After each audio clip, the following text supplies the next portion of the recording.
Thank you, Dad, and hello, everyone. On behalf of Team USA, thank you, President Biden, for opening your home to my family and the entire Team USA family. It is so exciting to have us all here, especially since this is the first time we've truly come together as the U.S. Olympic and Paralympic class of 2024.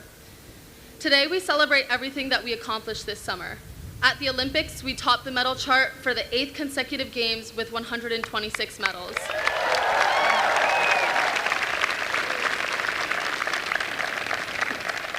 Our Paralympic teammates brought home an incredible 105 medals.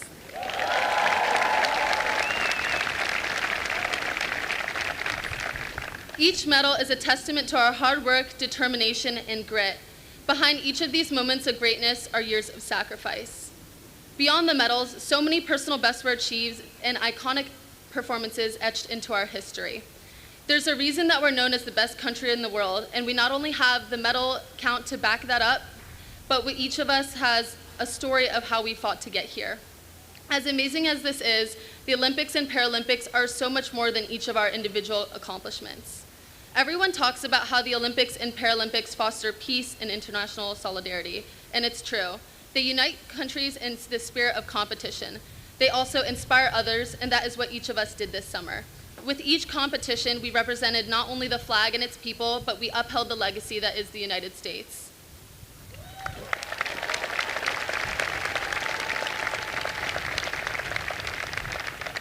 I am now honored to introduce another young athlete making a difference in our community, Adrina Castro.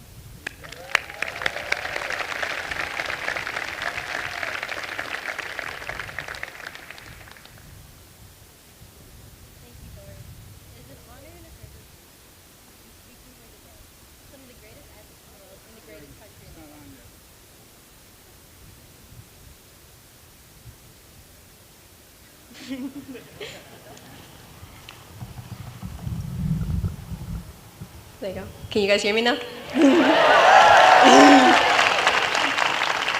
All right. Thank you, Tori. It is an honor and a privilege to be speaking here today to some of the greatest athletes in the world and the greatest country in the world. All of us individually overcame obstacles through hard work and dedication, but we don't do it alone. Whether it was our family, our coaches, teammates, or fans, it takes a community to accomplish great things. Growing up with a disability can be a very isolating and lonely experience. I believe if we take the same approach as a community, then we can change the perception of disability and change the world for the better. My sister Mia is my hero. Growing up, we did everything together, and we always dreamed of competing in Olympics together. All that changed when I was 7 and I had my second spine surgery. Over those next 2 years, I had multiple surgeries and I never thought I'd play sports again. But Mia wouldn't let me give up on myself. She encouraged me to try wheelchair basketball, and that saved my life. It has given me a new dream of playing basketball in college, pursuing a degree in disability law, and representing Team USA at the LA 2028 Paralympics alongside my sister.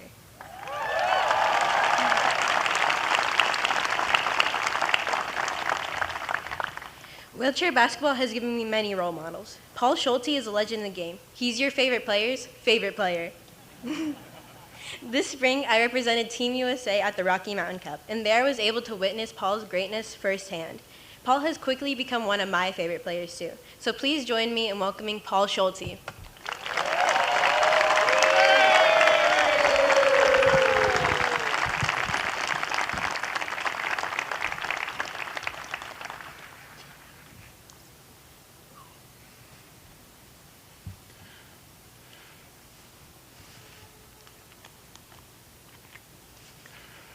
Thank you. And Adrina, thank you for that introduction. What an impressive young woman you are. I see incredible athletes behind us who are just like you once, and you belong here among us. Mr. President, thank you for continuing this tradition of welcoming Olympians and Paralympians to the White House. We heard your cheers, and we felt your support in France.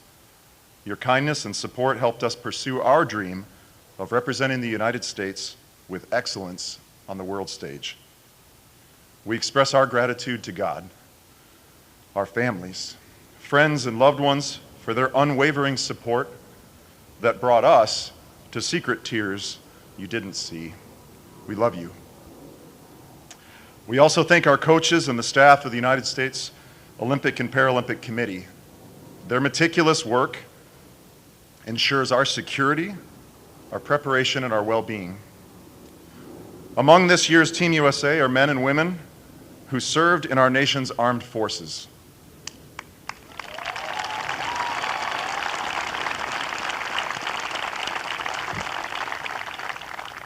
They do not seek special acknowledgement, but we admire them all the more for their character. Thank you.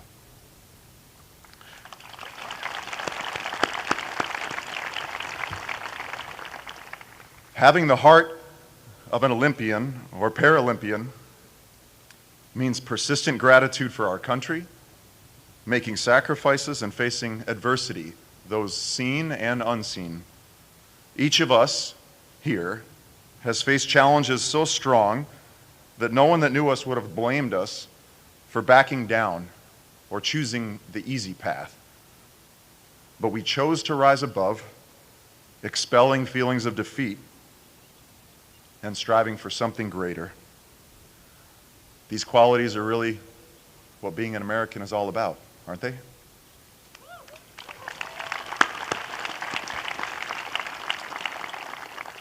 We hope that the performances of Team USA inspired you and our country.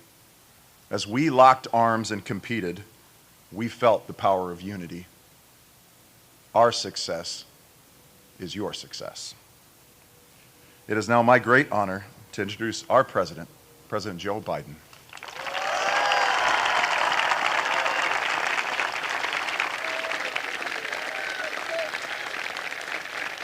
Hello, hello, hello.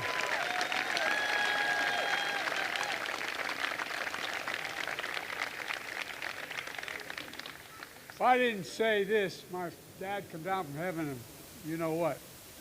Please excuse my back when I'm speaking. I apologize. Folks, hello, Team USA.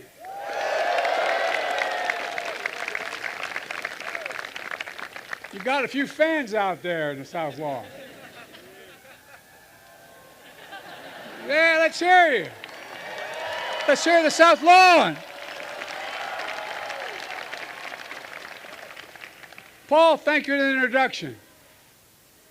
You got it, kid. You got it. And Paul, for your incredible courage. And Brianna, thank you. I doubt you'll be representing Team USA one day as well. I think it's going to happen. Paul, along with Tori, thank you for representing your fellow Olympians and Paralympians. So Tori, let me say, this is not my house. This is your house. This is your house. That's the God's truth. Team USA's house. I'm just a temporary resident. It's only a couple months left. But thank you to all your family and friends who support these incredible athletes. Tori's dad said it best, only in America. Only in America do we believe anything's possible.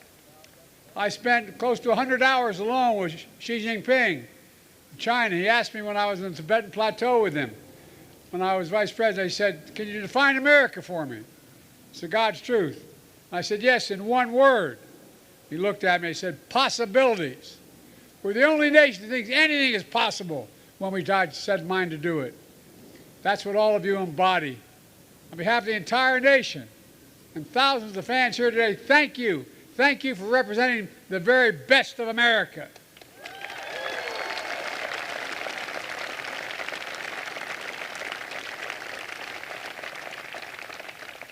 Because I'm president and I cause commotion when I go places, they wouldn't let me go to the Olympics. Well, I watched it all. Jill, my wife, went to the Olympics. Guess what? I was supposed to be introducing at the inauguration of the President of Mexico, who is a fine woman. I'm going to be seeing her shortly. But I said, I'm staying here meeting you guys. She's going to represent the United States. She's in Mexico.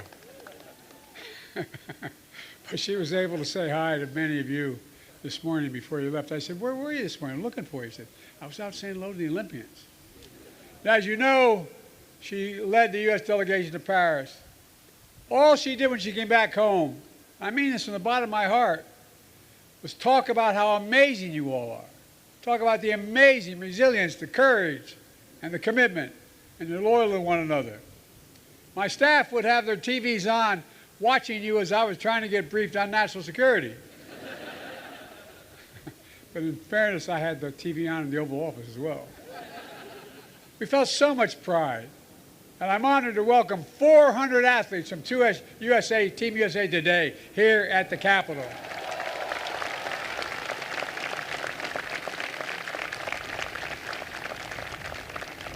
Part of a nation so vast, so diverse, and so talented is like no other country on earth. 230 total medals won at this year's Olympic and Paralympic Games to finish atop of overall medal count, period.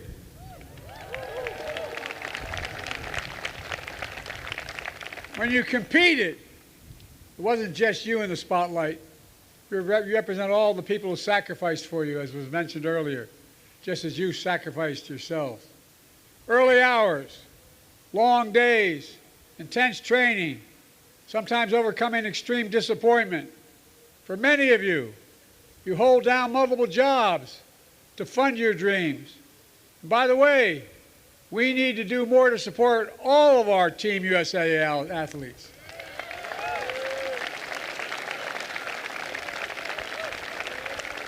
Your parents, your caretakers, and 28 of you have also worn a uniform representing our country and one of our armed forces.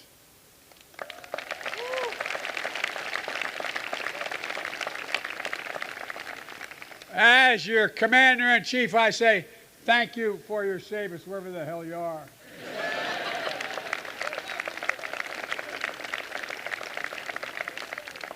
We owe you. That's not hyperbole. We owe you. Yes, you've sacrificed. But you have to look at who you lift up. Your families wept with joy, filled with pride.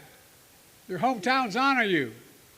And to your fellow Americans, most of whom have never known, you've never known, you become their heroes, How many parents talk to their kids who are having difficulty and say, you can do this, you can overcome anything? I think we underestimate how much you do, what incentives you provide for people. You know, they see you and they begin to believe in themselves. And by the way, I told her, when she's President of the United States,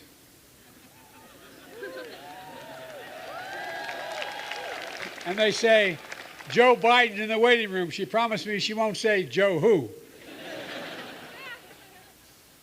Well, this was your first time at the Games, or the peak of his distinguished career. Your legacy is one of discipline, success, joy, and loyalty to one another. And that legacy is part of something bigger than yourselves. It's about your country, the greatest sports nation in the history of the world.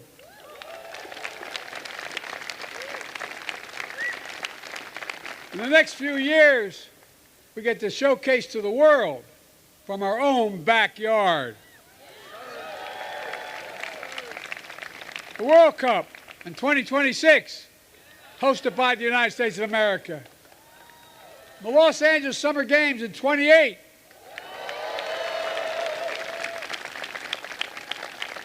I won't be president. They can't stop me from going there then. That'll include distinctly American sports for the first time. Flag football, lacrosse, and making a return, baseball and softball. And the Salt Lake City Winter Games of 2034. It matters. Let me close with this. Last May, I awarded the nation's highest honor, the Presidential Medal of Freedom, to the late Jim Thorpe. Behold, for a moment, my grandfather, Ambrose Finnegan, was an All-American in college at Santa Clara, and he was all talk sports all the time in Scranton. He always talked about Jim Thorpe. I mean it sincerely. And why? Why we didn't pay enough attention. Why we didn't honor one of the greatest athletes in American history. The first Native American to win an Olympic gold medal. World record settler in the decathlon. World-class football, baseball, and basketball player. Put simply, the greatest ever. And his legacy wasn't just cemented by example of his power, but by the power of his example. He overcame vile racism and shameful bigotry, and he broke barriers. Just like his given name, Bright Path. That was his name, Bright Path. He led a way for future generations. And now it's your turn. Your turn to take the torch from those before you, to run the race to the fullest, and then pass the torch to those who follow. I know something about that. Look, folks, Kamal and I had a wonderful time leading this U.S. delegation. We know the power of sports to empower and bring us together. There's nothing like the simple truth that's already been stated, only in America. It's a great honor to represent our nation and to hear those letters, USA, USA, USA, USA. I mean it. Folks, I've never been more optimistic about our future, and I mean that. We just have to remember who the hell we are. We're the United States of America. And I mean this from the bottom of my heart. There's nothing we can't do when we do it together. Nothing. God bless you all. May God protect our troops. Thank you, thank you, thank you for all you've done.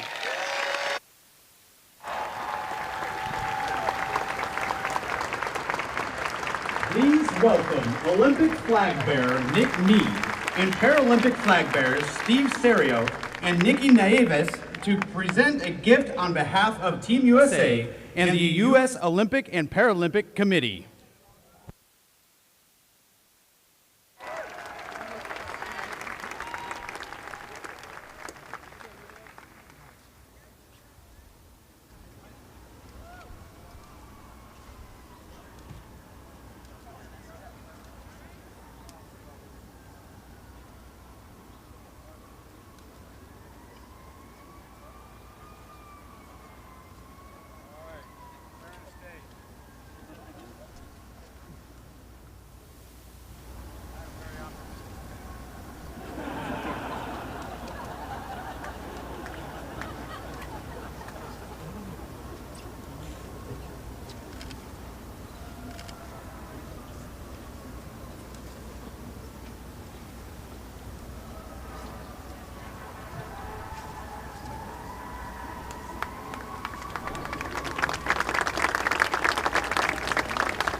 Athletes, please remain in place for a group photo with the President. Thank you.